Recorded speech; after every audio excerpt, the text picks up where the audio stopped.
इंग्रजी माध्यम मराठी माध्यम शिक्षकेतर कर्मचारी आज 8 मार्च हा जागतिक महिला दिन म्हणून घोषित केलेला आहे आणि ज्या महिला आहेत त्यांचं सक्षमीकरण काय आहे याची ओळख आपल्याला स्वातंत्र्यपूर्व काळापासून आहे. अनेक क्षेत्रामध्ये आहे, वेगवेगळ्या क्षेत्रामध्ये ह्या महिला आघाडीवर आहेत. स्वातंत्र्यपूर्व काळात जर म्हटलं तर झाशीची राणी हे सगळ्यांना माहिती इतिहास आहे. इंग्रजांशी निकराने लढा देणाऱ्या झाशीच्या राणी यांनी बोललं, मेरी झाशी नहीं दूंगी. इंग्रजांशी 2 हात दिले, प्राण गेला, परंतु इंग्रजांना सळो की ओळो सोडून सोडणाऱ्या ह्या झाशीच्या राणी. तेव्हापासून ह्या देशाला हा इतिहास आहे की आपल्या भारतामध्ये स्त्रिया या सक्षम. समाजाचं प्रबोधन करणारे संत महिला मुक्ताबाई जनाबाई यांचा आदर्श आपल्या समोर. आई मुक्ताई 10 वर्षाचं लेकरू, चांग देव योगी याने तिले मानला रे गुरु.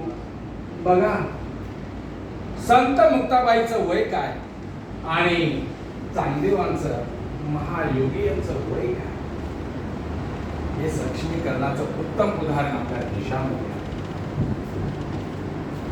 आणि जसा ह्या बदलत्या जगाबरोबर शिक्षणाबरोबर स्त्रियांचं सक्षमीकरण चालू झालं.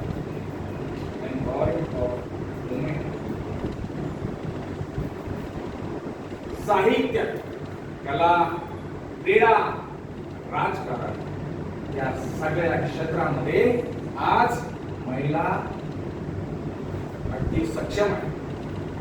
अंतराळवीर कल्पना चावला,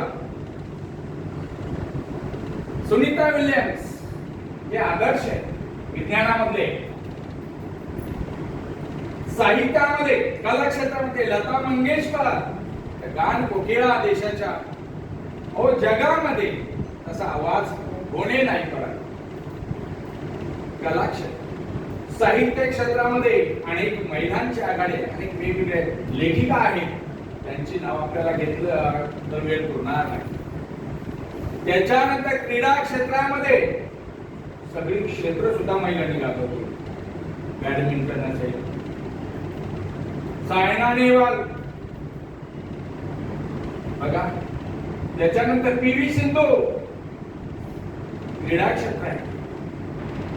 क्रीडा क्षेत्रामध्ये मिथिला राज भारतीय क्रिकेट संघाचं नेतृत्व करत आहे. हरप्रीत कौर या सुद्धा क्रिकेट संघाचं नेतृत्व करत आहे. हे क्रीडा क्षेत्र झालं. राजकारण क्षेत्रामध्ये भारताच्या पंतप्रधान आदरणीय श्रीमती इंदिरा गांधी, भारताचे राष्ट्रपती प्रतिभाताई पाटील, हे कर्तृत्व काय कमी नाहीये. आणि उद्योग धंद्यामध्ये सुद्धा महिला आघाडीवर आहेत. सिंधुताई सपकाळ स्मशानात जाऊन भाकरी भाजलेल्या अनाथांच्या माई, एवढं मोठं कार्य आहे. स्त्री सक्षमीकरणाचं किती मोठं उदाहरण.